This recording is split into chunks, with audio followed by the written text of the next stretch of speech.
Ça tourne en boucle comme BFM, t'existes plus comme REM. Tout est en grève comme RER, ça capte partout comme France Inter. Faut pas croire tout ce qu'on dit à la télévision. Merci YouTube pour la liberté d'expression. C'est la vérité absolue, juste de l'info et de l'actu. Si t'as un doute sur le contenu, check les sources ou le nombre de vues. C'est la vérité absolue, juste de l'info et de l'actu. Si t'as un doute sur le contenu, check les sources ou le nombre de vues. Calme-toi Dimitri, la force tranquille, ça tape dans le mille. De midi à minuit, dégomme les mensonges comme des quilles. Depuis qu'il y a des séances publiques, je veux plus au cirque mais à l'hémicycle. Scandale politique et médiatique, pour rien rater il faut que tu cliques. Mec c'est Rémi, le meilleur du pire en ligne de mire. Aucun parti pris, que des avis bien réfléchis. J'suis encore bourré comme un Polac, donc j'pensais voir Laurent Ournac. J'crois que j'suis toujours à côté de la plaque, mais en politique j'sais qui est le crack. Ouais j'sais qui est le crack. Juste milieu. J'crois que j'sais qui est le crack. Salit des kilomètres de presse pour faire un résumé express. Ça charbonne comme un chinois avec la qualité d'un bavarois. On sera en retraite après notre mort, on sera bouffé par l'inflation. Dans le doute je vais voter Voldemort pour les prochaines élections. Passe de la country à la drill sans transition. C'était pas une bonne idée de me confier cette mission. Si t'aimes pas, dégoûte pas les autres. C'est pas moi qui le dis, moi je suis le roi des pauvres. Pour réfléchir, j'ai qu'un euro, mais au moins je tomberai pas dans la fraude. Je le prononcerai Lichesmittel, comme Angela Merkel. Désolé, je fais ce que je peux, je trouve ma répartie chez Lidl. Des enquêtes exceptionnelles, pas de langue de bois et de l'humour. La revue c'est juste mensuel, les vidéos c'est juste tous les jours. Ouais, c'est juste tous les jours. Juste milieu. Regarde ça tous les jours.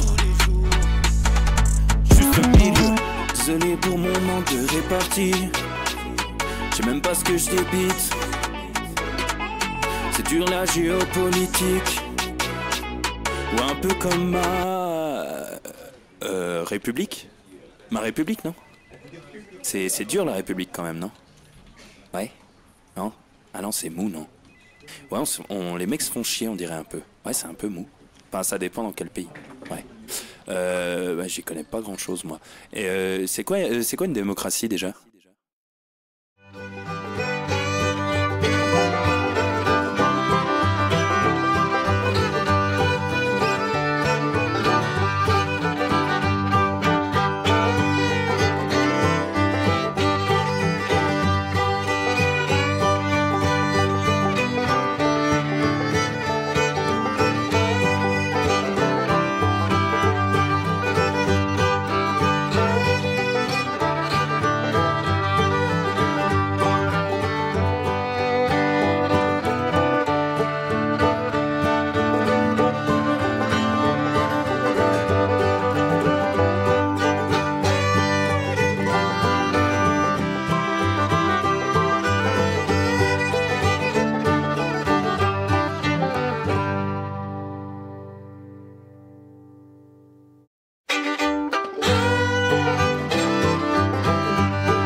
Ça tourne en boucle comme BFM, t'existes plus comme REM. Tout est en grève comme RER, ça capte partout comme France Inter. Faut pas croire tout ce qu'on dit à la télévision. Merci YouTube pour la liberté d'expression.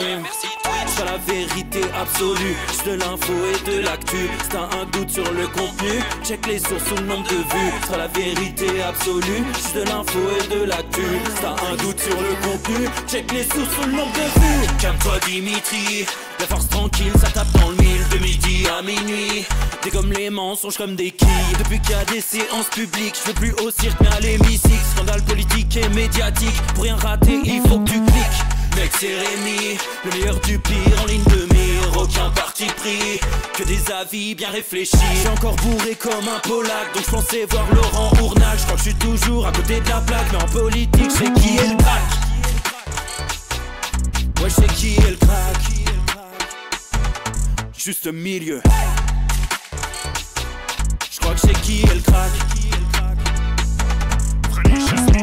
Ça lit des kilomètres de presse pour faire un résumé express. Ça charbonne comme un chinois avec la qualité d'un bavarois. On sera en retraite après notre mort, on sera bouffé par l'inflation. Dans le doute je vais voter Voldemort pour les prochaines élections. Passe de la country à la drill sans transition.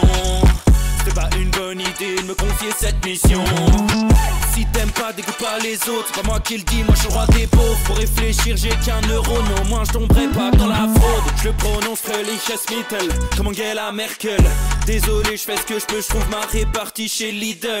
Des enquêtes exceptionnelles, pas de langue de bois et de l'humour. La revue c'est juste mensuel, les vidéos c'est juste tous les jours. Ouais, c'est juste tous les jours. Juste milieu. Messieurs, dames, bonjour à tous les amis, 16h46, la petite minute de retard réglementaire. J'espère que vous allez bien les copains, on se retrouve pour une nouvelle semaine dans un monde où les Jeux Olympiques sont terminés. Mais rendez-vous pour les Jeux Paralympiques à partir du 28 août, on va en parler dans quelques minutes. Mais d'abord, on prend le temps d'être ensemble, de papoter, de se retrouver les amis. J'espère que le week-end a été bon. Voilà. Est-ce qu'il y a eu des grillades? Parce que là il fait chaud. Donc c'est la question que je pose avant tout, parce que le reste, fondamentalement, on s'en fout. C'est est-ce qu'il y a eu des grillades? Est-ce qu'il y a eu de la merguez qui crépite? C'est ça qu'on veut, c'est ça qu'on aime les amis pour cette semaine. Voilà, pour cette semaine qui nous attend, semaine de grand chelem. C'est annoncé, je serai là tous les soirs jusqu'à jeudi soir. Après, c'est à nouveau les vacances. Ouais, je vous avais déjà expliqué. Au départ, c'est vrai que je suis un branleur, ça c'est pas faux. Mais il y a eu 2 fois une semaine. Comme ça, on est bien. Et puis, il y a surtout le spectacle à Brest, la semaine prochaine, les amis. N'oubliez pas, ça se remplit. Ça se remplit là pour le... Que je vous dise pas de conneries. C'est le mardi qui se remplit bien, le mardi 20. Voilà, c'est ça. Le mardi 20, il reste moins de 20 places. Donc dépêchez-vous. Si vous hésitez, si vous êtes dans le secteur, rendez-vous à Brest le 20 et 21. Le lien est dans le chat, c'est que du bonheur.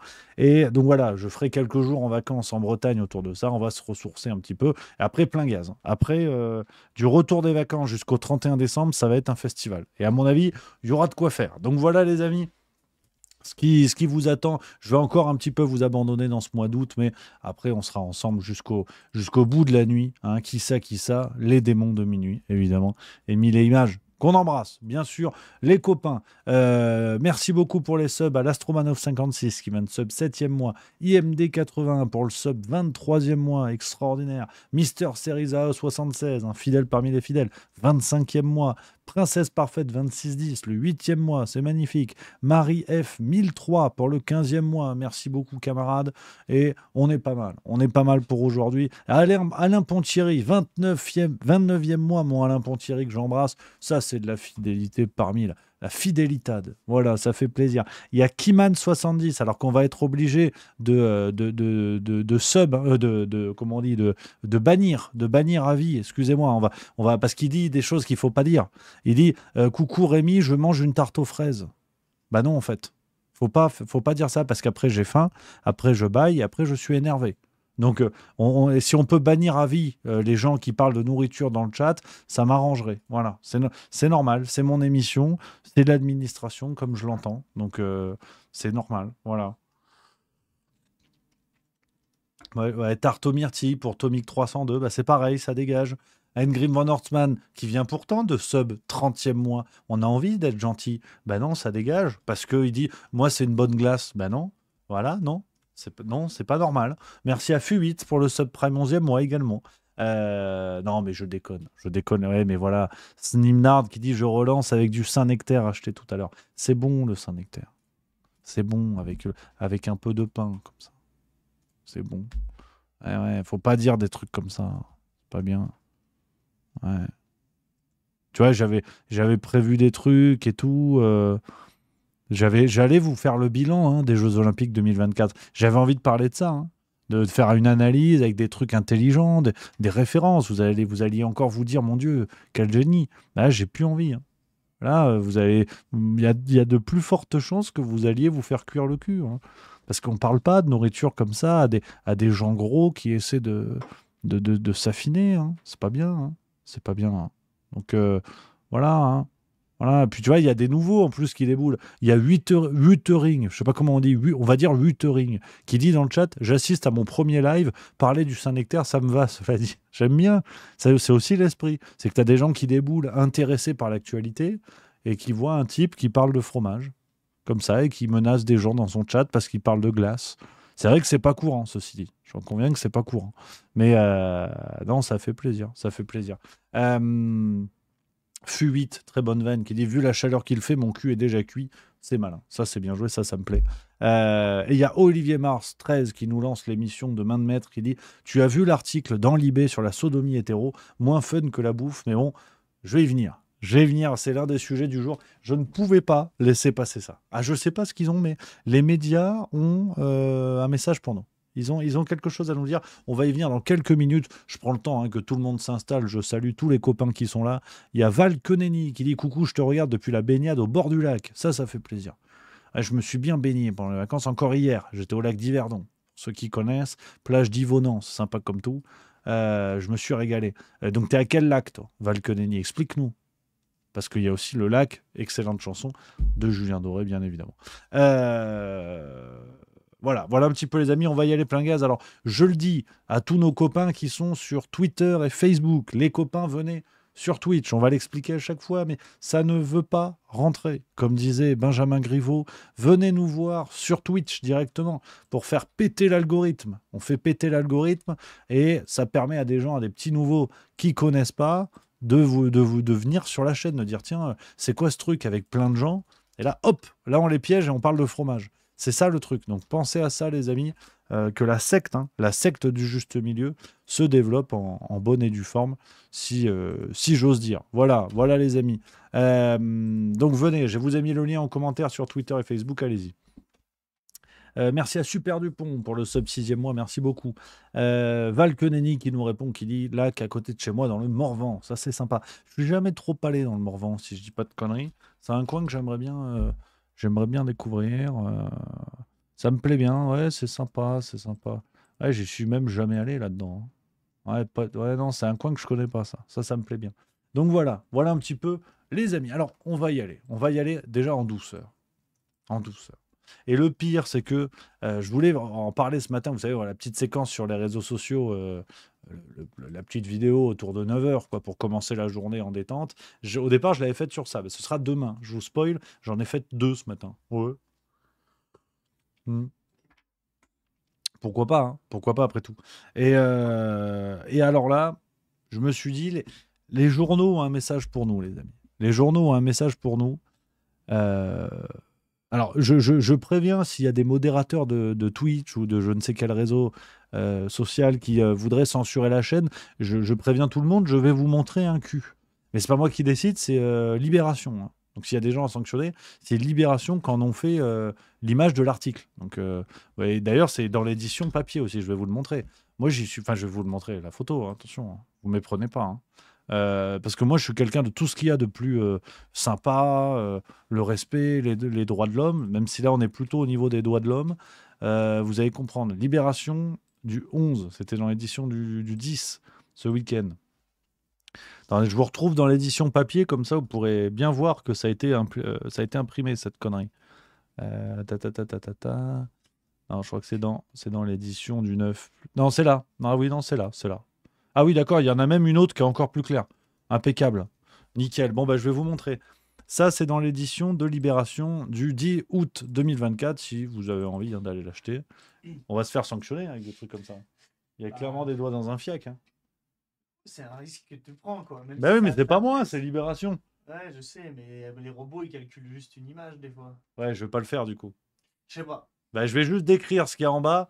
Il y a 2 doigts qui sont avec une sorte de gant en latex, prêts à rentrer dans un fiac. Voilà, au moins, vous avez l'idée. C'est bien. C'est bien écrit. T'as vu, Ouais. C'est bon, tout le monde a l'image, on peut avancer, on peut y aller. Donc, je vous lis quand même ce qui est écrit. L'anus, un trou de seconde classe, À contre-courant de l'héritage bien ancré qui voudrait qu'être pénétré est réservé aux femmes ou aux gays, des hétérosexuels explorent le plaisir anal. Alors, pourquoi pas, hein, on va le dire tout de suite, j'en ai rien à foutre. Voilà, c'est déjà niveau 1 en fait, on s'en fout. C'est-à-dire que les gens font ce qu'ils veulent dans leur slip. C'est pas aux médias d'expliquer ce qu'est une bonne sexualité, une sexualité progressiste ou pas. Alors, chacun fait ce qu'il veut sous sa couette, dans le respect des droits de l'homme. On est bon, hein, on respecte le consentement, on respecte tout ça, puis on est bien. Pourquoi le journaliste de Libération il vient de dire bah, foutez-vous des doigts dans le fiac, c'est super. C'est progressiste, c'est génial. Donc, niveau 1, on n'en a rien à foutre. Mais je me suis dit, bon, c'est peut-être un délire de Libération. Bon, voilà, Libération qui parle de fion. C'est comme dans Rôti Magazine. Bon, tu t'étonnes pas de trouver des recettes de rôti de porc. Bon, là, c'est pareil. Hein, Libération, il y a un truc avec le caca. Rappelez-vous, c'est l'exemple que Michel Onfray aime bien donner.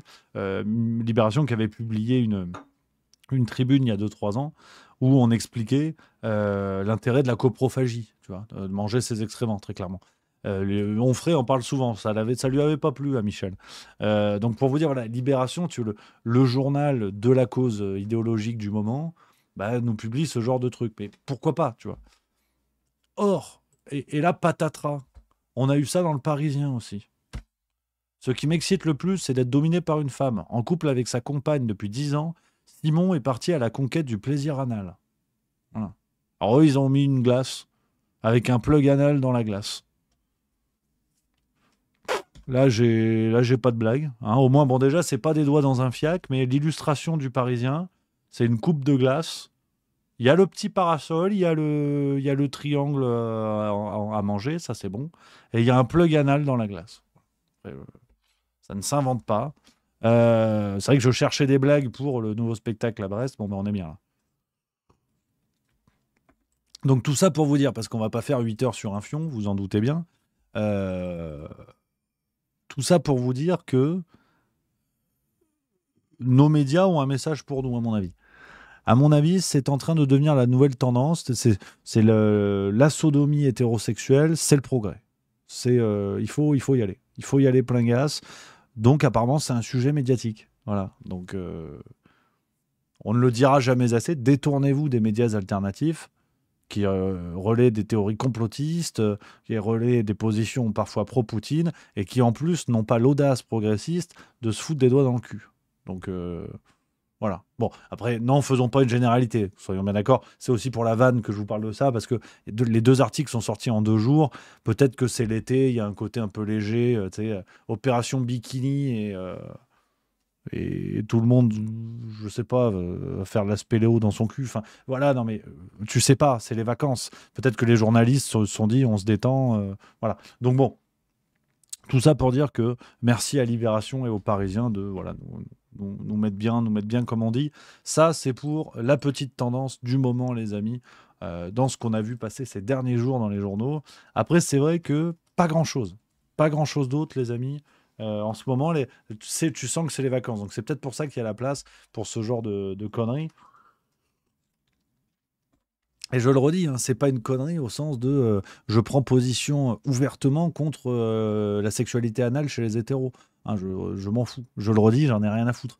C'est le principe de l'intimité. C'est le principe de la vie intime. C'est que quand ça devient un sujet public, ça s'appelle plus l'intimité. Ça s'appelle autrement. Et de plus, dans une société normale, ça n'est pas aux médias d'expliquer ce qu'il faut faire sous la couette. Je le redis, tant que ça dépasse pas le cadre de la loi, chacun fait ce qu'il veut. Si votre truc, c'est de vous faire ranger un extincteur dans une boîte SM, bah déjà bon courage, bravo pour la souplesse, mais il n'y a pas de quoi en faire la une du Dauphiné libéré, tu vois. Donc c'est juste ça, en fait. J'abuse un petit peu sur le côté assez réactionnaire de la chose, mais je ne suis pas certain que ce soit dans les médias qui chaque année reçoivent des subventions publiques on doit recevoir des conseils, si vous voulez, de sexualité progressiste, quoi. Jusqu'à sous-entendre, ou presque, quand vous lisez l'article, alors faut pas abuser, mais jusqu'à sous-entendre que n'est-ce pas un petit peu le début de l'homophobie que de ne pas le faire chez les hétéros. Tu vois, c'est là où tu as toujours ce truc un petit peu puant. À la limite, les articles un peu légers à l'été sur la sexualité, les nouveaux modes de sexualité, pourquoi pas, tu vois. Mais quand ça se ça se couple, si j'ose dire, avec un petit fondement, si j'ose encore dire, décidément, je suis une brute de l'humour, un petit fondement idéologique de dire ouais, mais attention, ceux qui le font pas devraient quand même se poser les bonnes questions. Je trouve ça un petit peu délicat, quoi. Mais bon, bref, hein, on l'a dit, on va pas faire 3 heures là-dessus. Donc, on continue, les amis. Comme je vous le dis, pas trop d'autres sujets en ce moment. Tout le monde est en vacances. C'est clairement le calme avant la tempête. On va en parler hein, dans ce débrief des JO que je vais vous proposer dans quelques minutes. Mais je sens que ça va partir en cacahuète à une vitesse folle. Politiquement, ils nous ont laissés tranquilles. Ce qui nous a permis d'ailleurs de se rendre compte que ça se passait très bien quand il a fermé. Hein. Il n'y a pas besoin d'hystérie politique dans les médias tous les jours, toutes les minutes, de tweets complètement cons, juste pour occuper le cerveau. Il n'y a pas besoin de ça. La politique continue. Voilà. Mais là, tout le monde est en vacances. Donc, tu vois, l'Assemblée nationale, ils sont en vacances. Alors, la DIF n'est pas dingue. C'est vrai que c'est pas facile à distinguer. Mais tout le monde est en vacances. Quand ça va revenir, ça va faire mal. Et peut-être qu'on va mieux comprendre pourquoi ils nous expliquent tous l'intérêt de deux phalanges dans le fion, ça détend. Peut-être qu'effectivement, il y a un lien avec ce qui nous attend pour le budget 2025, par exemple. Je propose, je sais pas, je veux dire, le ministre de l'économie a parlé de la dilatation du renflement brun. Il y a un message. C'est pas le ministre des Sports. Non, on s'en fout. Le ministre de l'économie, c'est lui qui va te dire à un moment donné, là, faut payer plus, là, faut payer moins. Donc voilà. Et le mec, c'est lui qui t'a parlé de dilatation. Et maintenant, les médias, les JO se terminent et te disent, bon, 3 phalanges, ça passe. Donc voilà. Je suis prudent. Merci à Donnel86 qui vient de subprime pour la première fois. Un petit nouveau. Merci beaucoup, camarade. Alors, je prends un petit message. On va en reparler tout à l'heure, mais c'est vrai que je me suis rendu compte que c'est un sujet dont je n'avais pas du tout parlé. Et comme mon avis est le plus important, que vous avez absolument besoin de mon avis pour évoluer, comme dans toute bonne secte. Non, je déconne. Surtout pas. Ne m'écoutez pas. Cassez-vous tous. L'histoire de la boxeuse algérienne. C'est Bibi7844 qui nous explique ça. Je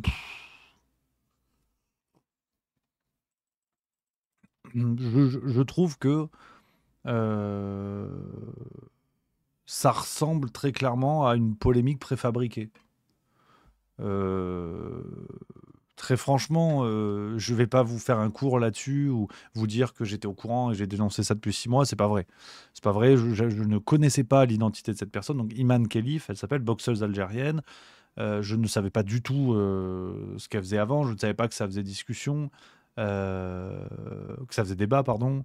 Donc, je ne vais pas vous dire que ce qui s'est passé au JO, c'est le sommet d'un scandale qu'on a vu venir depuis longtemps, depuis machin, depuis bidule.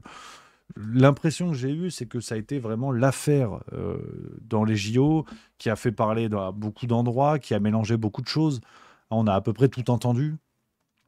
C'est-à-dire, ça parlait de la question de la fierté en Algérie, de l'islam en Algérie, ça parlait de la question de la transsexualité, évidemment, la question de faut-il ouvrir les catégories sportives plus largement avec les différentes situations des uns des autres. Hein. Il y a eu des articles pour expliquer que ça n'était pas une personne transsexuelle, qu'elle était née d'une certaine manière, faite d'une certaine manière, qui faisait que c'était une femme. Enfin, honnêtement, j'ai rien compris. Je ne vais pas vous mentir, je ne vais pas m'improviser avec un avis sérieux et construit. J'ai lu les papiers à droite à gauche, j'ai pas vraiment tout compris dans ce qui s'est passé. Donc l'ami Romain Molina par exemple a fait une vidéo là-dessus. On la regardera si vous voulez demain pour avoir plus d'infos. Moi je veux surtout pas vous donner un avis qui serait pas construit parce que j'en sais rien en fait. Je vais vous dire j'en sais rien. Je trouve juste que le traitement médiatique, je me contente vraiment les amis d'un avis sur la forme du débat, pas du tout sur le fond parce que j'ai aucun argument donc ne m'écoutez pas, en fait, j'ai aucun avis à donner parce que j'en sais rien. Juste si on analyse un peu la séquence médiatique, j'ai eu cette impression d'une polémique préfabriquée. Dans la mesure où cette championne, on savait qu'elle était sélectionnée pour les JO depuis plusieurs semaines en arrière. On a une chronologie qui faisait que, pour moi, ça a explosé à un curieux moment. Parce que si certains considéraient que c'était un scandale ou pas, qu'elle soit au JO, qu'elle combatte dans la catégorie des femmes, fallait se réveiller avant en fait. Fallait pas attendre les combats des JO pour se dire oh putain mais on n'avait pas vu. Si c'était un vrai sujet, tout le monde aurait pu se réveiller avant. Donc je trouve qu'il y a une polémique qui me semble un petit peu préfabriquée et qui servait voilà, à démontrer, on y reviendra d'ailleurs dans le bilan des JO, à démontrer que cette histoire de pas de politique, pas de religion, pas de je sais pas quoi pendant les JO, bubule. En fait, c'est au contraire l'une des principales scènes de politique, de religion, d'idéologie au monde, ce sont les Jeux Olympiques. On y viendra tout à l'heure. Donc, si vous voulez, bon, je suis un petit peu partagé parce que c'est même à la limite la polémique Iman Khelif. Peut-être qu'on ne prononce pas Khelif d'ailleurs, pardon, hein, pour nos amis arabophones, je le dis sûrement très mal. Euh, enfin, c'est toujours pareil, si vous voulez. Et j'y reviendrai, je vous spoil un petit peu la conclusion du bilan que je voulais vous faire tout à l'heure, mais les Jeux Olympiques, c'est le monde en petit, c'est le monde en minuscule. Tout ce qui se passe dans le monde se passe dans les Jeux Olympiques, comme si c'était de l'huile essentielle, si vous voulez, de l'huile essentielle de notre monde. Donc, le fait qu'on ait parlé de la polémique Iman Khelif a fait qu'on n'a pas parlé, par exemple, de la polémique des nageurs chinois qui étaient dopés, la question du dopage aux États-Unis, en Chine, toutes ces questions qui sont directement liées au sport. Moi, si vous voulez qu'on fasse une polémique sur quelqu'un qui a été sélectionné, dont la fédération n'a pas apparemment trouvé à discuter, enfin, dont le CIO n'a pas trouvé à discuter en amont des JO que cette sportive soit présente, le fait que ça explose en plein milieu, je trouve ça curieux, je trouve ça assez moyenasse. Après, voilà, on regardera la vidéo de Romain Molina demain si vous voulez revenir dessus. Mais ouais,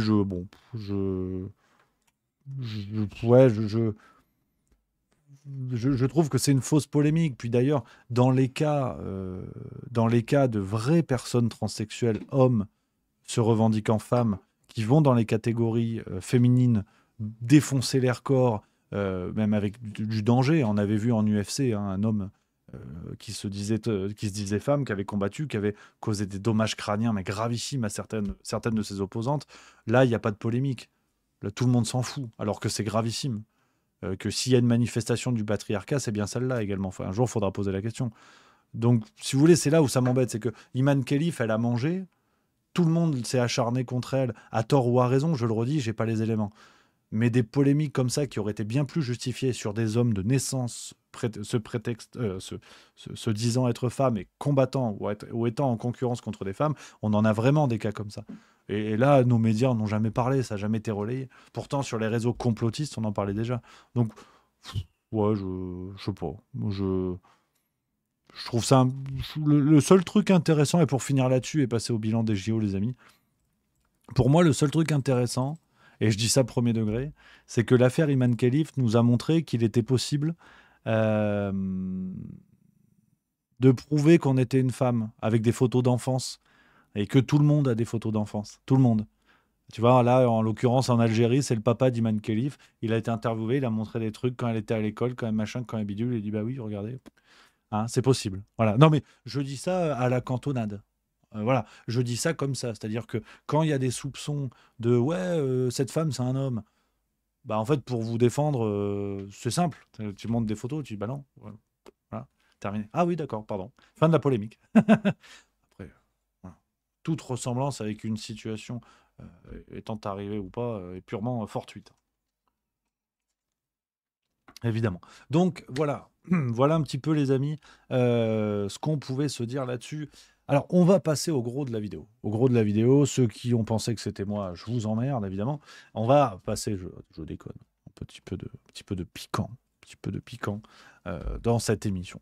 On va passer au bilan des Jeux Olympiques. Au bilan des Jeux Olympiques, les amis, c'est la séquence que je voulais vous proposer. Juste milieu, fait le bilan. Alors, je préfère vous le dire, ça vaut ce que ça vaut. J'étais pas H24 sur les chaînes. On va parler de beaucoup de choses extra-sportives, mais qui s'y retrouvent. Enfin, vous allez voir, c'est d'une finesse sans nom. Vraiment. Ceux qui ne connaissent pas la chaîne, vous arrivez ici, c'est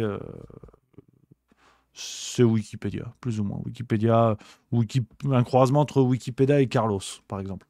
Donc voilà les amis. Alors, voilà, en préambule, ce que l'on peut dire, le plus important, bravo à nos sportifs. Alors moi, en tant que Français, je dis bravo aux sportifs français. Chacun dans le monde dira bravo à ses sportifs, mais bravo à nos sportifs français. Un bilan sportif même surprenant. On a éclaté le record de médailles à 64 médailles. On va regarder le tableau définitif. On est devant les Britanniques, ça fait toujours plaisir. Hein.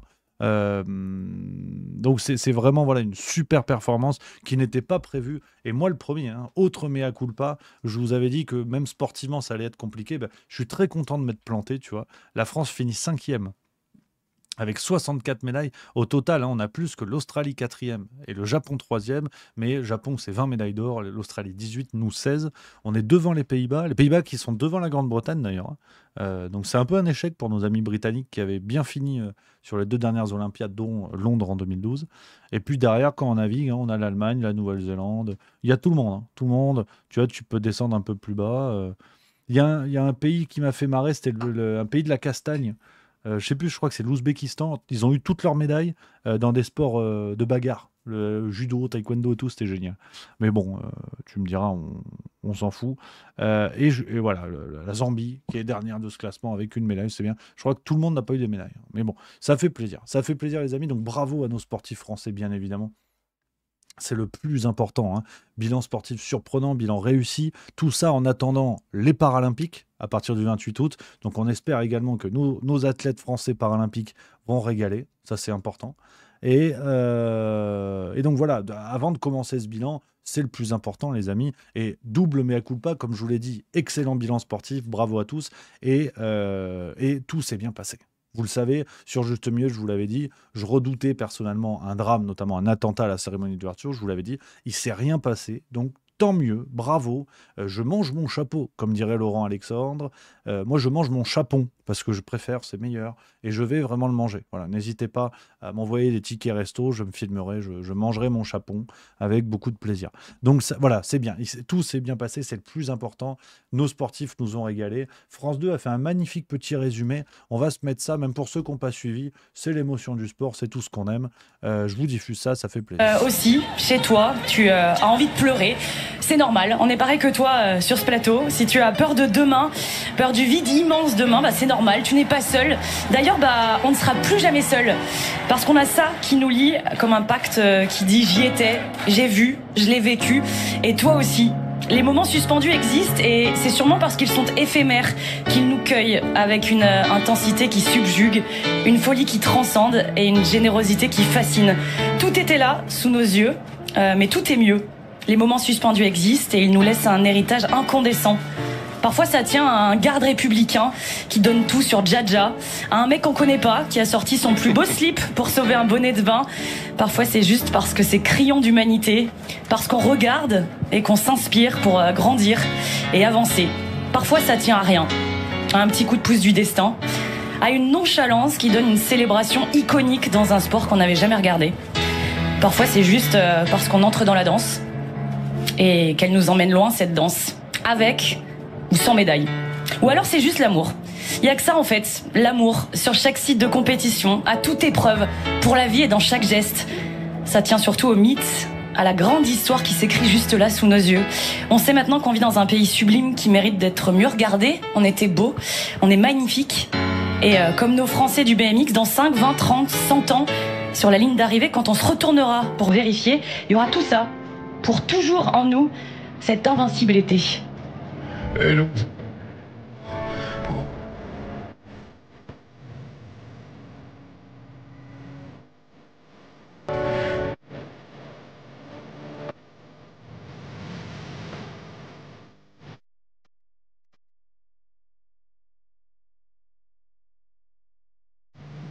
C'est mignon comme tout, il y a de l'émotion, on aime ça, ça fait plaisir. C'était la petite séquence France 2. Alors, on y reviendra, mais je veux commencer avec des mots positifs. Voilà, c'est important. Après, on va décortiquer tout ça. Au moment de la conclusion, je vous proposerai quelques mots d'analyse sur, si vous voulez, la supercherie concernant les valeurs du drapeau, le bleu, blanc, rouge, que tout le monde a sous les joues et a sur les joues. Et ce spot-là de France 2 nous montre à quel point, parfois, on peut être français, c'est chouette de dire allez la France, et qu'on n'est pas automatiquement un fidèle de Vichy.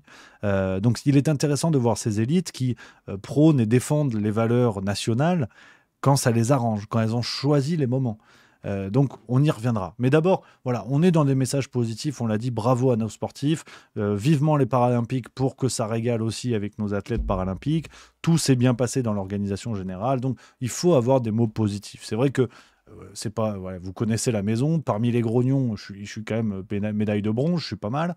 Mais parfois, il faut aussi savourer. Il faut aussi savourer le fait de profiter des Jeux Olympiques, d'avoir profité de l'ambiance, de profiter de la ferveur, du fait que il y a ce moment suspendu, effectivement, ce moment suspendu où les problèmes existent toujours, tout ce qui se passe existe toujours, ça ne gomme pas le réel, mais qu'à un moment donné, on arrive à penser à autre chose, à faire autre chose, à s'articuler autour d'autre chose.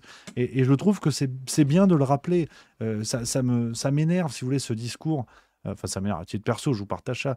Parfois, certaines personnes qui vont vous dire oui, mais par exemple, si vous regardez les Jeux Olympiques, vous tolérez tout ce qui s'est passé, la dette que ça a créé, les drames, les machins, les bidules. C'est pas moi qui vais vous dire le contraire. J'ai passé 3 mois avant les JO, dans le JT des JO, à vous parler de tout ce qui allait se passer, enfin tout ce qui pouvait se passer de mal, toutes les casseroles qu'il y avait eu en amont et tout ça. Donc, en toute connaissance de cause, si vous voulez, j'ai scruté tous ces trucs-là pendant des mois. C'est pas pour vous dire aujourd'hui, plus rien n'existe plus, c'est génial, bravo les JO. Je pense que l'intelligence, c'est aussi ça. C'est parfois réussir à faire le tri et que celui qui a regardé, par exemple, un match de foot lors de la Coupe du Monde 2022 au Qatar ne devient pas automatiquement un soutien aveugle du régime qatari. Je pense qu'on peut aussi réussir à faire le tri et que ces moments où les gens sont ensemble, ces moments où il y a une forme d'allégresse, certes éphémère, certes momentanée, parfois ça fait du bien. Et l'intelligence, c'est de reconnaître que tout n'est pas incompatible. On peut profiter de quelque chose en sachant que des drames continuent d'exister, que la gravité continue d'être là. Parce que dans ce cas-là, vaut mieux se suicider demain. Celui qui estime qu'on ne peut profiter de rien tant qu'on ne se dit pas conscient des drames qu'il y a ailleurs, autant se suicider. C'est-à-dire que, je sais pas, dans le bus, je vais lire un livre, parce que j'aime bien lire. J'ai un livre en ce moment, il est chouette. Je vais aller prendre mon bus pour rentrer chez moi. J'aime bien lire un livre. Si je me mets à lire un livre, que quelqu'un s'assoit à côté de moi, dire « Ça va je te dérange pas, là? Tu passes un bon moment? Tu es en train de lire un livre ?» Bah ouais. Bah il y a des enfants qui meurent à Gaza. Ah bah ouais, putain, je suis con. Donc si vous voulez, je prends un exemple volontairement excessif, mais ce que je veux vous dire par là, c'est que le fait d'avoir profité des JO, de saluer ce qui s'est passé, ce qui s'est bien passé, et mea culpa, je le redis, fort volontiers. Mais le fait de dire tout ça n'empêche pas le reste. On peut profiter des JO et considérer que ça a été géré par des escrocs qui ont créé une dette monumentale. Ça, si vous voulez, c'est la position dans laquelle je suis. Parce que de toute façon, il faut aussi reconnaître le vide de nos actes. Même si je vous dis, oh, les JO, c'est une catastrophe, tous ceux qu'on regardait, c'est les salauds. Est-ce qu'il y aura moins de dettes? On en avait parlé il y a quelques jours, les amis. Attention à pas tomber dans le piège, si vous voulez, de la course morale, où il faut être toujours plus moral que les autres. T'sais. Celui qui dit, bah, moi j'ai boycotté la Coupe du Monde de football au Qatar. Mais en fait, pour dire les choses un petit peu crûment, l'émir du Qatar, il s'en cire, camarade. Hein. Il s'en fout, en fait. Donc, tout ce que tu t'octroies, c'est le sentiment moral purement individuel qui est de dire « je suis au-dessus des autres ». Mais ton acte ne change pas le réel. Il n'y a aucune performativité là-dessus. Donc, c'est pas de la lâcheté, c'est pas de l'aveuglement volontaire. C'est juste, je pense, une marque d'intelligence qui est, à titre individuel, de reconnaître que chacun fait ce qu'il veut et que son action ne nous donne pas une supériorité morale absolue. Et de l'autre, si on regarde les JO, moi j'ai regardé le handball. J'ai regardé hier les filles au handball, enfin avant-hier. Est-ce que du coup, la dette, c'est à cause de moi, tu vois? Je veux bien entendre l'argument, mais je ne suis pas certain que celui qui éteint sa télé change quelque chose, tu veux. Moralement, il se sent sûrement mieux que moi avec ce boycott. Il n'y a pas de problème, et j'en conviens. Mais si vous voulez, je ne suis pas certain de ça. Par exemple, je salue le travail de quelqu'un comme Romain Molina, qui dénonce tous les scandales qu'il y a autour des JO, qui parle de la dette monumentale qu'il va y avoir à cause de ça. Ça ne m'a pas empêché de regarder les Jeux Olympiques sur certains trucs. Enfin, vous avez compris la logique. Vous avez compris la logique, les amis. Et je trouve que je voulais rappeler ces éléments-là, les copains. Rappeler que... alors, je prends vos messages dans le chat parce qu'il y a des points très intéressants. Il y a Néopardus qui dit en vrai, tous autant qu'on est, on est surpris que les JO se soient relativement bien passés. C'est possible. J'aime bien l'avis très clair de Sancho11 qui dit moi j'ai boycotté, mais rien à voir avec une idéologie de boycott, juste parce que j'en ai absolument rien à foutre. J'aime bien aussi ça. Et il y a Gijo BZH qui dit si une personne éteint sa télé, effectivement, ça ne change rien. Si tous les Français éteignent la télé, c'est autre chose. Je suis d'accord, mais c'est pour ça que, si vous voulez, l'argument se tient. L'argument se tient en tous sens. Je vous partage, en fait, quelle était ma position par rapport à ça. Ça ne veut pas dire que c'est la vérité, hein, qu'on soit bien d'accord. Et au contraire, c'est purement personnel. Donc, on continue avec le bon côté de ce bilan. Voilà, là, je viens de faire un petit peu le bon côté, les amis. On va commencer à creuser. Parce qu'effectivement, je ne vais pas vous donner un avis BA pendant 2 heures, à dire, mon Dieu, que c'était génial. Le fait de saluer ce moment d'allégresse éphémère n'empêche pas d'être lucide, comme je viens de vous le dire. Donc, la cérémonie d'ouverture, on en a déjà parlé. Je vous renvoie vers la vidéo publiée sur Juste Milieu VOD. On a parlé de la cérémonie, j'ai pu développer un petit peu là-dessus. La cérémonie de clôture, pas mieux. Je ne change pas un mot à ce qui s'est tenu hier, le 11 août 2024. Je vous montre un petit extrait pour comprendre. Alors, fallait se mouiller la nuque, parce qu'en résumé, hein, vraiment, je vous la fais courte. On est passé de l'entrée des athlètes au Stade de France, c'est super sympa, un karaoké géant qui a été organisé à ce moment-là dans le stade, pourquoi pas, et on est arrivé à quelque chose comme ça. Un petit peu le délire, alors vous avez saisi l'idée, on n'est pas loin effectivement de ce qui se faisait, de ce qui s'est fait au moment de la cérémonie d'ouverture. J'ai pas compris le délire, hein, je vais pas vous mentir, mais je vais faire court là-dessus les copains, parce que c'est exactement ce que je vous disais concernant la cérémonie d'ouverture. Très clairement, est-ce que c'était beau? Ça, à la limite, bon, c'est subjectif, mais la question doit se poser. Est-ce que cette cérémonie, enfin cette deuxième partie de cérémonie, on va dire, a célébré les valeurs du sport, du collectif, du partage, de la performance? Est-ce que quand vous voyez ça, ça vous évoque ça? Ça vous évoque ces valeurs-là? Voilà, pour moi, il y a 2 questions à poser. Les réponses, bon, c'est un petit peu de la rhétorique, parce que les questions, je les devine. Les réponses, je les devine, pardon. En tout cas, moi, pour donner simplement mon avis, c'était moche et c'était glauque. Quand je vois ça, j'ai pas envie de m'inscrire au ping-pong, pour le dire autrement, tu vois. Et là encore, si vous voulez, il y a ceux qui vont vous dire à un extrême, il n'y avait absolument aucun symbole, c'était un truc un petit peu osé, un petit peu futuriste, circuler, il n'y a rien à voir. Et de l'autre côté, à un autre extrême, ceux qui vont vous dire que tout est symbole, parfois jusqu'à la caricature, et ne pas être plus ou moins crédible d'ailleurs. Donc, si vous voulez, les amis, moi, je m'inscris là encore au juste milieu, sans mauvais jeu de mots, mais entre ces 2 extrêmes-là, il y a une position où on se dit, bah, c'était pas ouf. Il y a eu des trucs sympas. Les moments où il y avait tous les sportifs dans le Stade de France, ça faisait la fête, c'était vraiment génial. C'est ce qu'on aime aussi dans le sport. Et il y avait ce truc à la fin qui faisait un petit peu, ouais, qui avait qui tenait pas d'une cérémonie de fête sportive, si vous voulez. Alors, et il y a Massan 3466 qui le dit dans le chat, qui dit après, il faut pas oublier que c'est un spectacle, Rémi. Absolument. Société du spectacle, j'y viendrai dans quelques minutes. Mais c'est moche, quoi. Je vois ça, j'ai pas envie d'inscrire mon gosse au sport. Ça n'a rien à voir, en fait. Ça n'a absolument rien à voir. Alors, on passera sur Isolde, qui était là, la chanteuse qui s'est expatriée en Belgique parce qu'elle aimait pas la France, qui n'assumait pas son héritage colonial. Bon, partant en Belgique, pourquoi pas.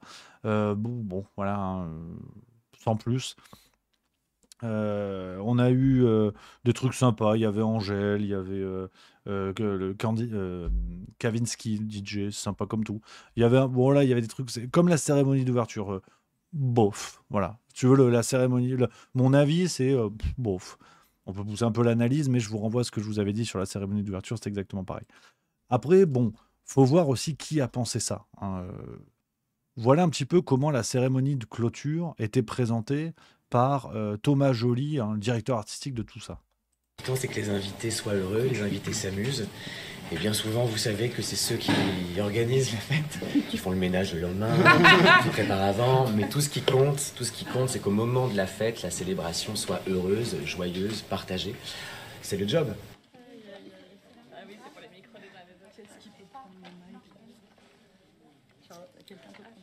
Je vais laisser la parole à Damien Gabriel, qui est l'auteur de la cérémonie, qui va nous raconter donc ce spectacle. Et ben, cette histoire, c'est une histoire de science-fiction. On est parti d'un personnage qu'on appelle le Golden Voyageur, qui va arriver sur Terre et qui va découvrir des vestiges des Jeux Olympiques, un peu à l'image de Pierre de Coubertin à la fin du 19e siècle, quand il se met à rechercher et à réanimer, réveiller les vestiges des Jeux antiques qui ont été créés il y a 2800 ans. Ça c'est marrant pour l'histoire, ça c'était les pompons de Lady Gaga. Le spectacle est articulé, tout va bien. Nous, bon, on est un peu fatigués, mais on a les cœurs chauds, quoi, donc ça va très bien. Je reste à ciel ouvert, hein, ce dont je me méfie. C'est vrai qu'il y a un ciel. Même si finalement c'était très beau. Mais effectivement, on retrouve un espace clos, on retrouve une possibilité de lumière, mais surtout, on retrouve une convergence des regards. Et si c'était très très joli ce ruban de monuments, de spectacles, de public aussi le long de ces 6 kilomètres, j'aime aussi beaucoup la question du haut, ce que disait Shakespeare, le fameux haut de bois. Là, c'est pas en bois, mais on est quand même tous réunis dans cette très belle forme qui est le cercle, regardant tous au centre.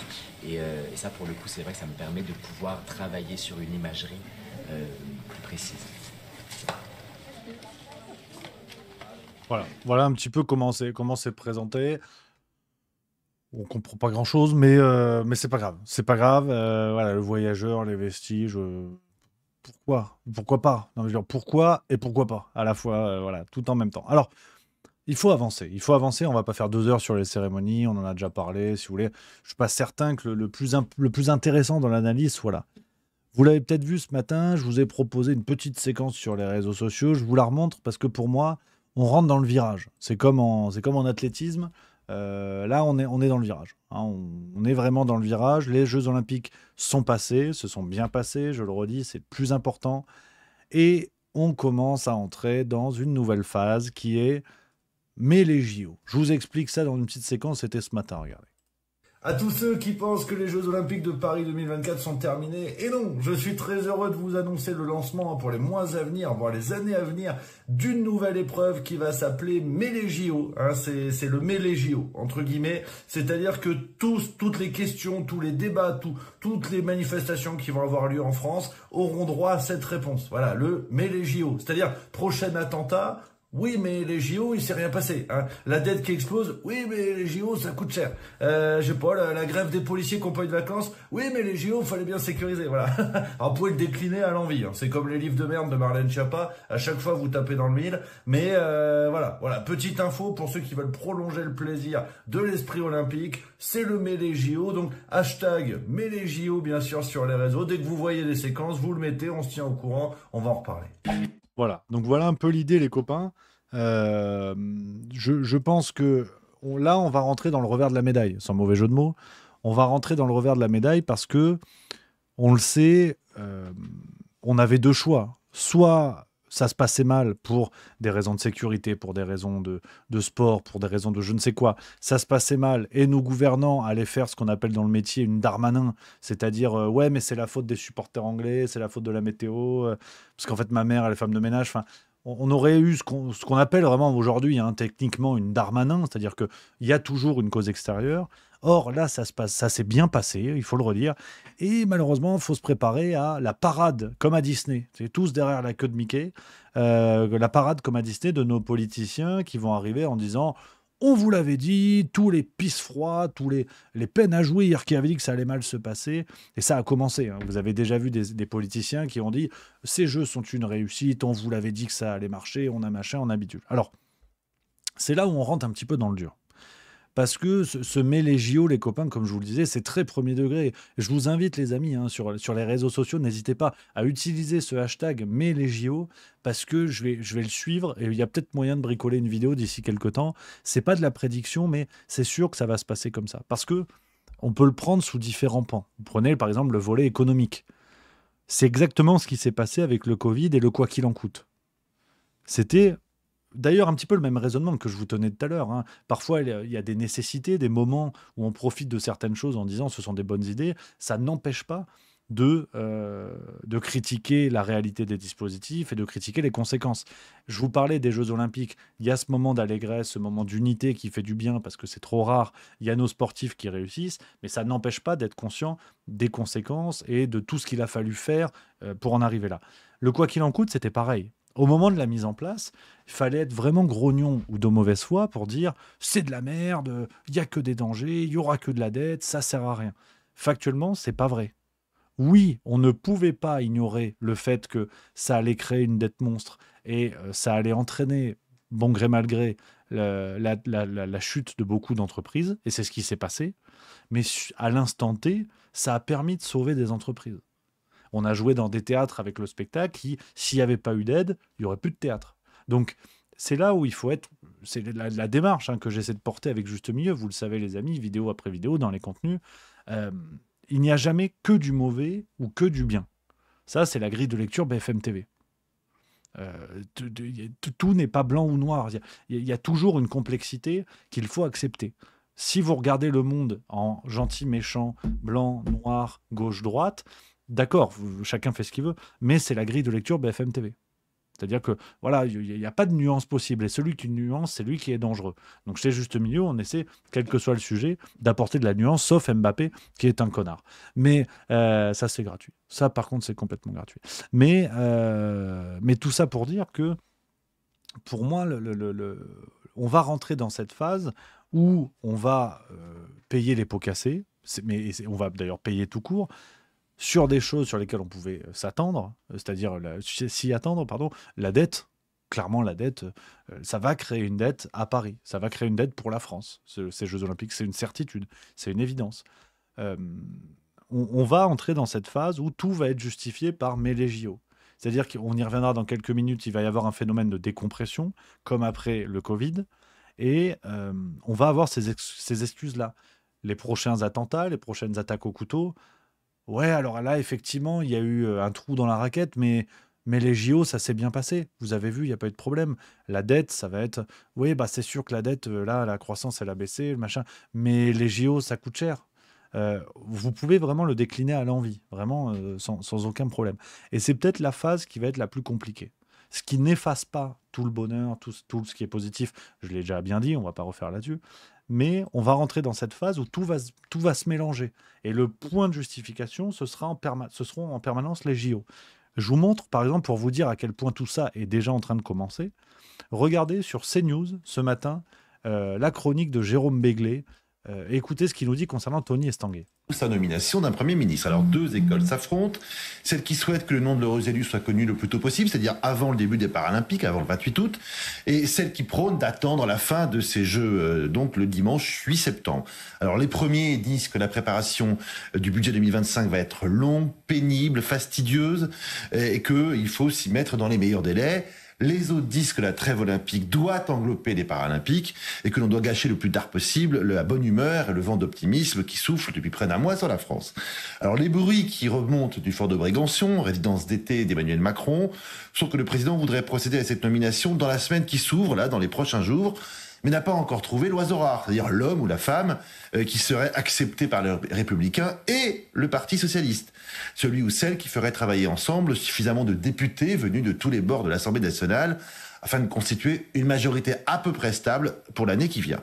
Alors depuis quelques jours, ce sont les mêmes noms qui tournent, Xavier Bertrand, Pierre Moscovici, Bernard Cazeneuve, Jean-Louis Borloo et quelques autres. Mais aucun ne se détache. Et permettez-moi d'apporter ma petite pierre à l'édifice en suggérant un homme qui, selon moi, cumule absolument toutes les qualités, Tony Estanguet, encore président du comité d'organisation des Jeux Olympiques de Paris 2024. Tony Estanguet, il y a déjà beaucoup de candidats à Matignon. Donc Tony Estanguet, pourquoi vous estimez qu'il est taillé pour cette nouvelle aventure ? Est-ce que vous connaissez quelqu'un d'autre qui a su en si peu de temps créer les conditions d'une France heureuse, qui consomme, qui se sent en sécurité et qui accueille avec le sourire aux lèvres les touristes et le monde entier ? Tony Estanguet a réussi avec ses JO ce que l'on souhaite qu'un Premier ministre réussisse dans les semaines et les mois qui viennent. Voilà, donc c'est ce que je vous disais les amis, on va rentrer. Merci à Pitoche Ced qui vient de Subprime, c'est un tout nouveau. Merci camarade, bienvenue. On rentre dans cette phase, si vous voulez, où tout va se mêler, tout va se mélanger et les Jeux Olympiques vont devenir l'étalon, on va dire l'étalon or de tout. Tout va se mesurer aux Jeux Olympiques, tout va se justifier par les Jeux Olympiques. Et aujourd'hui, vous avez un journaliste sur CNews, très sérieusement, qui vous explique que le prochain Premier ministre pourrait être Tony Estanguet. Parce que, bah ouais, il a bien organisé les JO, donc ça roule. Donc voilà, si vous voulez. C'est le revers de la médaille du pain et des jeux. On y reviendra dans quelques minutes, mais voilà où on en est. Si vous voulez, c'est ce mêlé JO et cette confusion générale, on est en train d'y entrer. Merci à Le Prince du Lac pour le sub 27e mois, merci beaucoup. Donc, c'est ce que je voulais vous dire. Et on continue un petit peu, les amis, à descendre les strates au niveau de l'analyse. il faut aller à une évidence, et je vous avoue qu'elle me fait pas plaisir. Mais bon, c'est comme ça, c'est la vie. Puis de toute façon, c'était prévisible, on l'a dit. Les Jeux Olympiques sont un coup politique d'ampleur pour Emmanuel Macron. Mais vraiment. Parce que, là encore, je ne sais pas si vous avez vu le discours qui a évolué. En amont des JO, aucun média n'évoquait le rôle d'Emmanuel Macron dans l'organisation des Jeux Olympiques. Il y avait quelques échos, notamment sur toute la partie sponsoring, c'est ce que dit Romain Molina. C'est lui qui a fait venir LVMH et compagnie, parce qu'au départ, le COJOP n'avait quasiment rien. Tout le volet sponsoring avait très mal été géré, et c'est Macron qui a dû mettre son nez dedans, si j'ose dire, pour aller chercher les Carrefour, les LVMH, tous les grands sponsors de la compète. Donc, mais à ce moment-là, si vous voulez, personne ne disait que l'échec potentiel des JO pouvait être un camouflet pour Macron.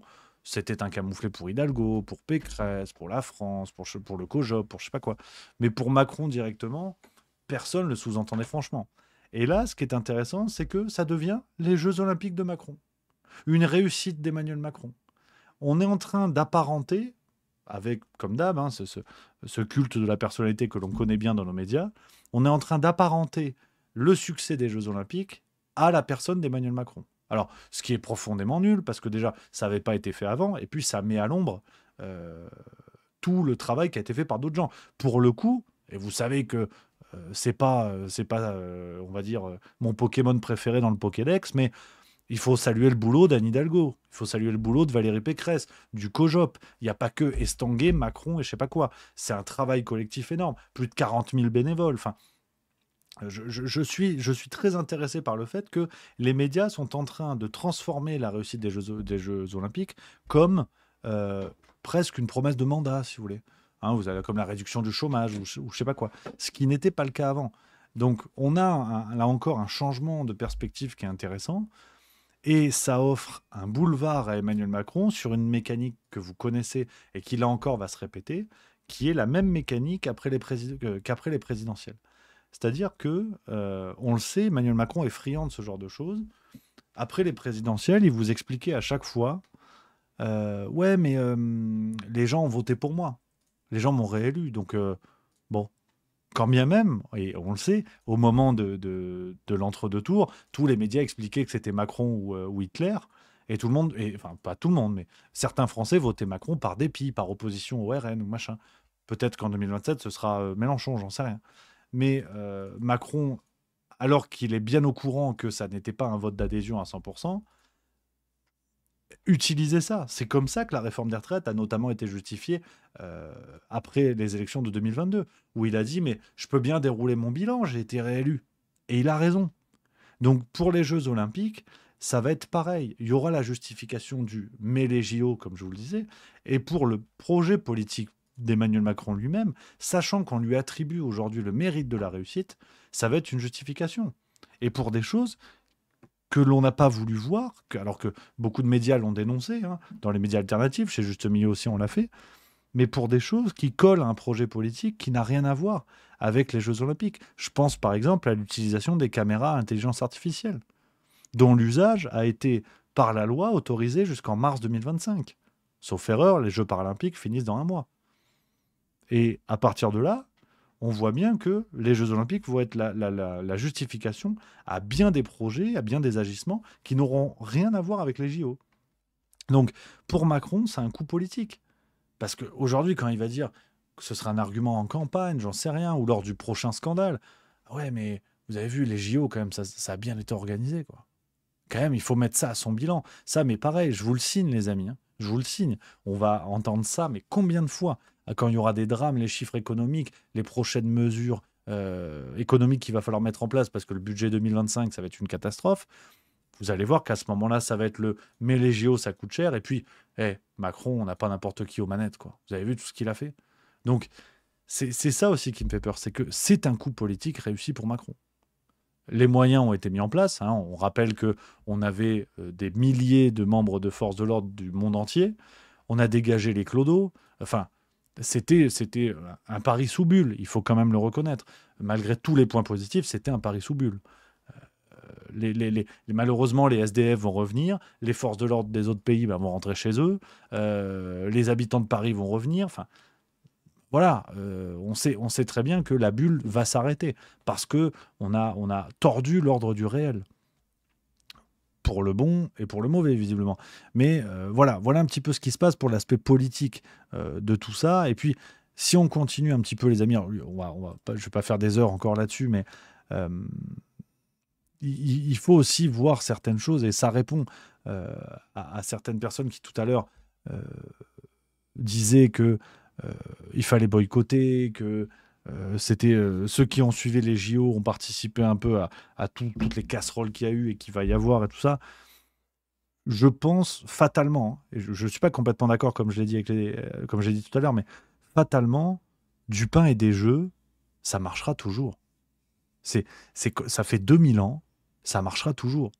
Du pain et des jeux, ça marchera toujours. Vous proposez une Coupe du Monde, un Euro, un Jeux Olympiques, des Jeux Olympiques, ce que vous voulez, ça marchera toujours. Ça va faire cette fameuse bulle de bonheur dont on parle, et ça va mettre les gens sous perfusion. C'est un vrai divertissement, au sens du terme, hein, vraiment au sens du terme. Ça nous change de notre voie, divertir. Mais pour reprendre le raisonnement qu'on avait tout à l'heure, ceux qui s'en prennent aux gens qui suivent les Jeux Olympiques ou la Coupe du Monde, je sais pas quoi, en disant « Ouais, mais vous savez très bien que c'est un scandale, vous tolérez, vous participez, vous êtes complices. » Dans le du pain et des jeux, ce qui est intéressant, c'est que ça marche qu'avec les jeux. Qui va expliquer au mec qui bosse pour aller s'acheter à manger, alors qu'il bosse et sur son boulot, sur son salaire, on va lui prendre des impôts qui sont servis pour faire les conneries du gouvernement? Qui va aller expliquer aux gens « Ah ouais, vous travaillez, ah ouais, vous êtes complice de Macron, en fait. » C'est crétin, on est d'accord, il faut bien manger. J'en suis très bel exemple. Donc, on voit bien que cette logique, elle est doublement ridicule. Et le du pain et les jeux, ça fait des millénaires que ça fonctionne, et c'est pas nous, aujourd'hui, en 2024, avec Twitter, qu'allons lever nos petits bras et faire un boycott dans le monde entier. C'est pas vrai. C'est pas vrai. Malheureusement, en tout cas, je n'y crois pas. Donc, ces Jeux Olympiques en sont, encore une fois, la démonstration. Maintenant, ça n'empêche pas que là, on va prendre la vague. Là, on va prendre le retour de vague, et là, on va morfler. Parce que on a assisté quand même à une propagande. Nos médias ont été euphoriques, hein, je vous l'ai montré avec la vidéo tout à l'heure. C'est joli, il y a de l'émotion, mais cette euphorie, si vous voulez, elle a été forcée. À quel prix? Il ne faut pas oublier le prix de cette euphorie. C'est ça le truc. Voilà un peu la position que je défends. Et le problème, c'est que on a joué sur des facteurs qui nous démontrent une fois de plus que du pain et des jeux, ça c'est une chose, et que les Jeux Olympiques, comme je vous le disais tout à l'heure, sont, on va dire, un monde en tout petit. Tout ce qui se passe dans le monde, on le retrouve dans les Jeux Olympiques. Les mensonges, la mauvaise foi, le culte de la performance avec tout ce qu'il y a de négatif, il y a plein d'aspects positifs, mais les débats n'ont pas disparu. Quand on lit, hein, vous savez, c'est cette déclaration du CIO, dans les règles, hein, dans la charte des Jeux Olympiques, pas de politique, pas de religion. Hein. La mission du CIO est de promouvoir l'olympisme à travers le monde et de diriger le mouvement olympique. Le rôle du CIO est de s'opposer à toute utilisation abusive politique ou commerciale du sport et des athlètes. On sait que c'est bubule. Hein, les pays qui veulent les Jeux Olympiques, c'est évidemment pour faire de la politique. Emmanuel Macron fait de la politique, bien évidemment. Donc, on voit bien que, qu'on le veuille ou non, ces débats-là n'ont pas disparu. Au contraire, on a parlé de politique avec l'exclusion de la Russie, par exemple, hein, mais pas d'Israël. Donc on parle de politique, on parle de géopolitique. On a parlé de religion avec la cérémonie. Je l'ai dit dans la vidéo la semaine dernière, les organisateurs savaient très bien ce qu'ils faisaient. Donc bien évidemment qu'ils ont parlé de religion et qu'ils ont évoqué dans leur tableau la religion. On a parlé de l'affaire Iman Khelif tout à l'heure, donc on a parlé de tous ces sujets idéologiques qui font les sujets d'une société normale. Donc c'est là où, si vous voulez, ce qui m'embête aussi un petit peu, c'est que les Jeux Olympiques sont un accélérateur de particules, de politique, de propagande, de tout ce que vous voulez. D'une certaine manière, et là je vais vraiment dans l'analyse un petit peu plus loin, c'est purement subjectif et ça n'est que mon avis, ça n'enlève pas tout l'aspect positif, mais les Jeux Olympiques, pour moi, c'est une société parfaite pour un gouvernement mondialisé. C'est-à-dire que vous avez une très grande partie du monde, qui ne pense qu'à ça, qui est focus là-dessus. ceux qui le peuvent. Les élites, si vous voulez, mondialisées, le village mondial n'a regardé que les Jeux Olympiques. Bon, l'agriculteur du Soudan du Sud, bon, effectivement, c'était un peu plus compliqué. Les mecs qui devaient bosser, aller au turbin dur, ils ne regardaient pas vraiment les JO. Enfin, il y a la beauté du sport, la communion, tout ce qu'on veut, mais au bout du compte, c'est un spectacle mondial qui ne s'adresse pas à tout le monde, pardon. En témoigne la cérémonie d'ouverture et de clôture, d'ailleurs. Donc, pour moi, les Jeux Olympiques, c'est le projet politique ultime. Il y a l'illusion de la communauté, l'illusion de la fête, l'illusion de on est tous ensemble, mais tout le monde sait que ça n'existe pas. C'est beau, mais c'est pas vrai. C'est comme quand je regarde Star Wars, j'adore Star Wars, mais je me doute bien que je ne vais pas croiser Chewbacca dans le bus. Et les Jeux Olympiques, c'est pareil. D'une certaine manière, on sait très bien que la ville de Paris n'est pas comme ça tout le temps. N'en déplaise à Anne Hidalgo. Je ne dis pas que c'est largement pire. Je dis qu'il y a des SDF à Paris. Et si on les a dégagés en bus, c'est spécifiquement pour ne pas les voir. Donc, tout ça est factice. C'est un peu un décor en carton-pâte. On a cette bulle d'euphorie où tous les citoyens sont ensemble. Enfin, on pense à autre chose. Ben oui, mais c'est la définition du divertissement. C'est ce que disait Guy Debord dans La Société du spectacle. C'est ça, la société du spectacle. C'est quand les gens sont focalisés par un objet qui, d'une certaine manière, n'a aucune prise pour eux. C'est un objet qui va intéresser les gens, mais qui va les détourner de leur chemin, qui va les détourner de ce qui importe vraiment. Donc c'est là où les Jeux Olympiques, il y a un aspect positif, tout ce qu'on veut, c'est magnifique, la performance des sportifs, pour certains, c'est le projet d'une vie, ça c'est extraordinaire. Jeux Olympiques ou pas Jeux Olympiques, d'ailleurs, être le meilleur dans sa discipline, en championnat du monde, en championnat d'Europe, en tout ce que tu veux, c'est extraordinaire. Mais la réalité, c'est que l'enceinte qui abrite ce spectacle, c'est pour moi le projet politique ultime des élites mondialisées. C'est-à-dire, tout s'arrête, les citoyens oublient complètement leur réalité, enfin certains citoyens oublient complètement leur réalité, plus rien ne compte, tout s'arrête parce qu'il y a les Jeux Olympiques, rien ne peut exister en dehors, donc on fait croire qu'il n'y a pas de politique, on fait croire qu'il n'y a pas d'idéologie, il n'y a pas de religion, c'est pas vrai, c'est évidemment pas vrai, et d'ailleurs, c'est un symbole de ce que je vous dis, mais regardez ce qu'a tweeté hier le compte officiel de la Commission européenne, donc au niveau de l'Union européenne. Ils ont fait un tweet avec le tableau des médailles en comptant l'Union européenne comme un pays, tu vois, en représentant ce que l'Union européenne aurait gagné avec tous les pays cumulés. Tu vois.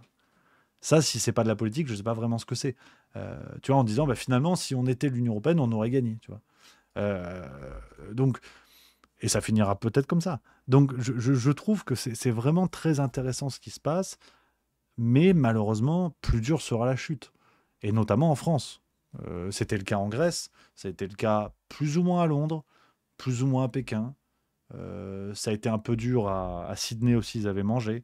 Mais en France, plus dur sera la chute, parce qu'effectivement, ce détournement d'attention collectif, c'est terminé là. Là, ça y est, on a Gabriel Attal à la télé, là, c'est reparti. Là. Ça va faire mal. Ça va faire mal au cul, tu vois. Et le pire, c'est que tout ça, ils vous le disent. Pour finir, les amis, c'est une vidéo d'Emmanuel Macron qui a été publiée, enfin, une intervention d'Emmanuel Macron qui a été publiée aujourd'hui. Et tout ce que je vous dis là, il ne s'en cache pas. Au contraire. Écoutez bien les termes d'Emmanuel Macron. Alors, ce matin, on a tous un peu de nostalgie. Il y a une forme d'atmosphère étrange qui s'est installée dans le pays, parce qu'il n'y a plus d'épreuves à suivre, parce qu'il n'y a plus d'enthousiasme de chaque matin. Et nous qui avons vécu pendant plus de 2 semaines dans un pays où on a eu le sentiment que l'air était plus léger, que quelque chose avait changé, pour citer Barbara, on n'a pas envie que la vie reprenne ses droits. Parce qu'au fond, la vie, c'est ce qu'on a vécu ces dernières semaines. C'est ça, la vraie vie. Grâce à vous toutes et tous. Et donc, ça doit continuer. C'est ça, la vraie vie. C'est ça, je crois pouvoir le dire ici, le vrai visage de la France. Parce que pendant des années et des années, beaucoup de gens nous ont dit que ça n'était pas possible. Parce que pendant des années, des mois, des semaines, tout le monde nous a dit que ça n'était pas faisable. que la cérémonie d'ouverture était une folie, que la sécurité n'était pas assurable, que la Seine ne serait jamais baignable, que les Français ne pourraient jamais être dans le top 5 des médailles. Il y a eu énormément d'experts qu'on a beaucoup entendus durant ces dernières années pour dire que tout ce que vous avez fait durant ces dernières semaines était impossible. Eh bien, merci parce que vous l'avez fait. Alors bravo à vous.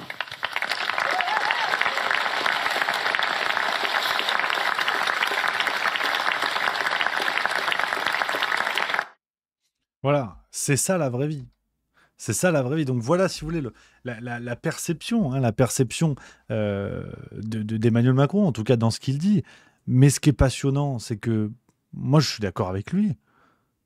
Effectivement, la vraie vie à Paris, c'est on trouve des solutions de relogement au SDF, quitte à les mettre ailleurs, mais effectivement, on ne les laisse pas dans la rue à Paris. Plus de forces de l'ordre, parce qu'effectivement, il y a eu moins de problèmes liés à la sécurité. Plus d'argent public pour que effectivement les infrastructures soient bien, que la ville soit entretenue, que les services publics, enfin que les transports publics, tout se passe très bien, ou en tout cas du mieux possible. Moins de politique, c'est-à-dire, certes, bon, il y avait les événements, les Jeux Olympiques qui sont de la politique, mais au moins on les entendait plus à la télévision. Tous les partis l'ont fermé parce que fallait laisser faire la fête. Si ça peut leur donner des idées de manière générale, moins de médias, qui au moins étaient occupés à autre chose, donc c'était très bien pour tout le monde. Il n'y avait pas de polémique stérile qui était envenimée, même s'il y a eu l'affaire Iman Khalif, ils ont un peu fait ça. Donc, ce qui est terrible, en fait, dans la déclaration d'Emmanuel Macron, c'est qu'elle est doublement fausse. Elle est fausse quand il dit « c'est ça la vraie vie ». Alors, tout le monde sait que Paris a été mis sous cloche. Et c'est pas que c'est doublement faux, c'est que d'un côté, c'est faux, et de l'autre côté, il démontre que sa politique est un échec. Parce qu'il a fallu attendre, depuis le 2017, il a fallu attendre les Jeux Olympiques pour montrer que oui, c'était possible d'avoir une ville avec de la sécurité, d'avoir une ville avec des services publics qui fonctionnent, d'avoir une ville propre. Et donc, oui, c'est possible. Mais c'est ce que vous ne faites pas d'habitude. Donc là, le problème, c'est que par exemple, sur la baignabilité de la Seine, je veux plus être un oiseau de mauvais augure parce que je me suis planté sur toute la ligne avec les JO, et tant mieux. Mais si la Seine reste baignable, champagne, 1,4 milliard pour ça, donc ça vaut le coup. Mais si dans 6 mois, c'est plus baignable. Déjà que c'était pas brillant, hein. Il faut voir ce qu'a révélé Mediapart. Il y a 10 jours sur 14 où c'était pas baignable. On sait qu'Anne Hidalgo s'est baignée dans un truc qui n'était pas baignable. Donc bon, je ne ferai pas jeu de mots sur les excréments et Anne Hidalgo, ce serait trop facile. Mais bon. Le problème, c'est que là, il y a deux choix, quoi. Soit ça reste baignable pour de vrai, et bravo. Soit dans 6 mois, on nous explique, bon, bah en fait, c'est redevenu de la merde. Bon, bah 1,4 milliard pour rien, tu vois. Et là, autant je veux bien défendre mon histoire de mais les JO, mais là, ça va être compliqué. Comment ils vont faire pour le justifier, tu vois. Donc bon, tout ça pour dire, et pour finir hein, sur cette déclaration de Macron, ce qui est très intéressant, c'est que d'un côté, il se trompe. Enfin, il ment ouvertement, parce que non, c'est pas ça la vraie vie. La preuve, il y a eu des comportements extraordinaires pour permettre les JO à Paris. Et de l'autre côté, c'est bien la preuve que sa politique ne fonctionne pas.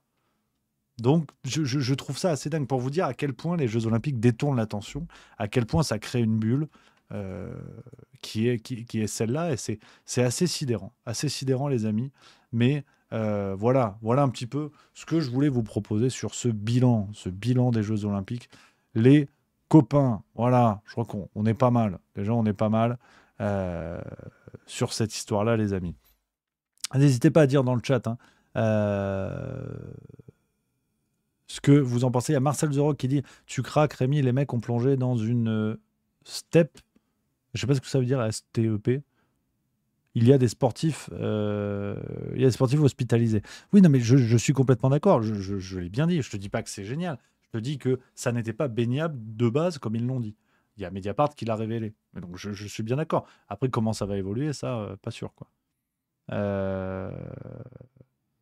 On a quoi d'autre? File entre autres. Donc, elle n'est pas baignable et quand même pour combien de personnes, pendant combien de temps? Et où entre les péniches et les bateaux-mouches? Bah, écoute, je suis optimiste maintenant parce que j'y croyais pas du tout sur l'ensemble du truc. Ça s'est super bien passé. Donc, moi, maintenant, je la ferme. Hein, je laisse faire. Hein. Au contraire, j'ai envie de retrouver de l'optimisme dans ma vie.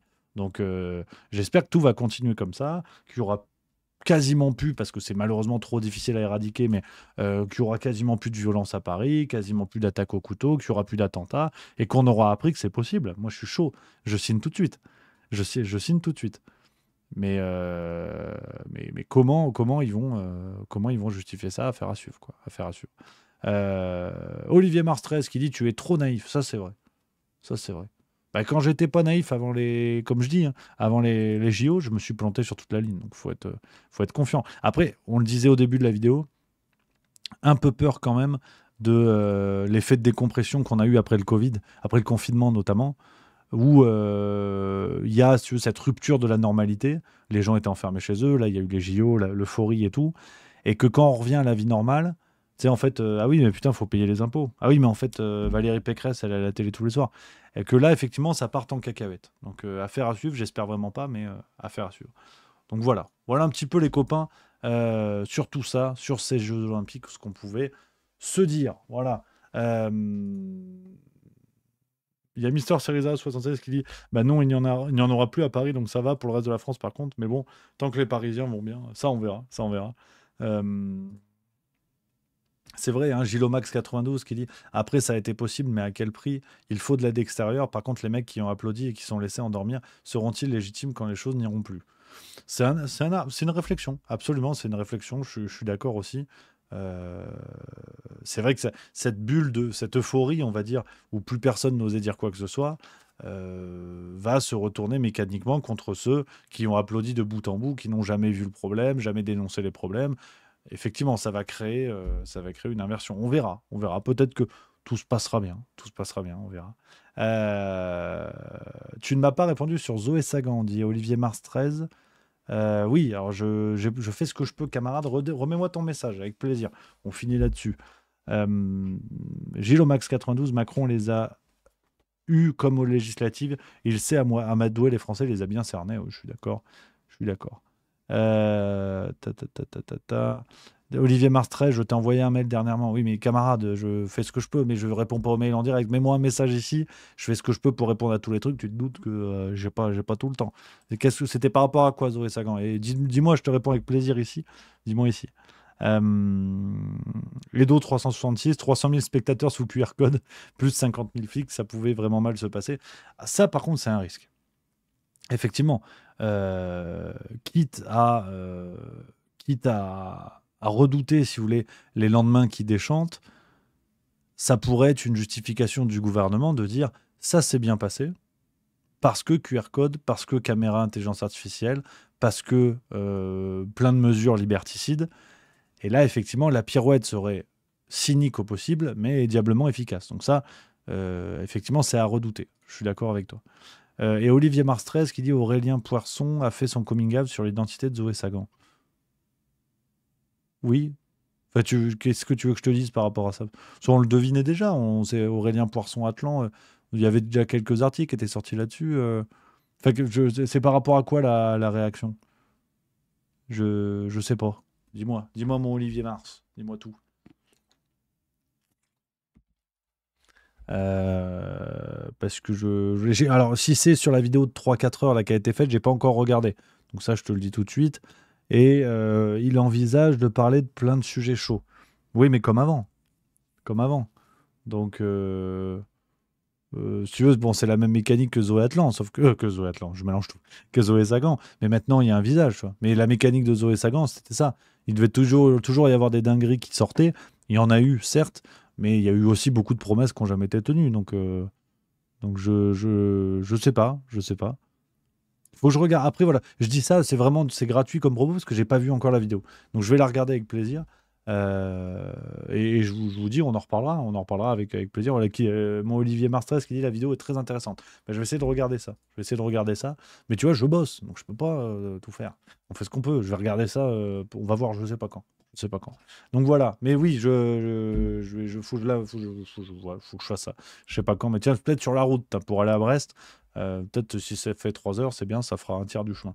Donc voilà un petit peu les amis. On est pas mal, 18h pétante. On est pas mal pour ce soir les copains. On va se retrouver demain, 16h45, même heure, même endroit. Vous connaissez maintenant la maisonnée. Et puis voilà, pas plus. Moi, je vous embrasse. Je vous dis vive la rigolade, vive la France. Et à demain, en pleine forme. On va encore se fendre la gueule. Allez, bisous.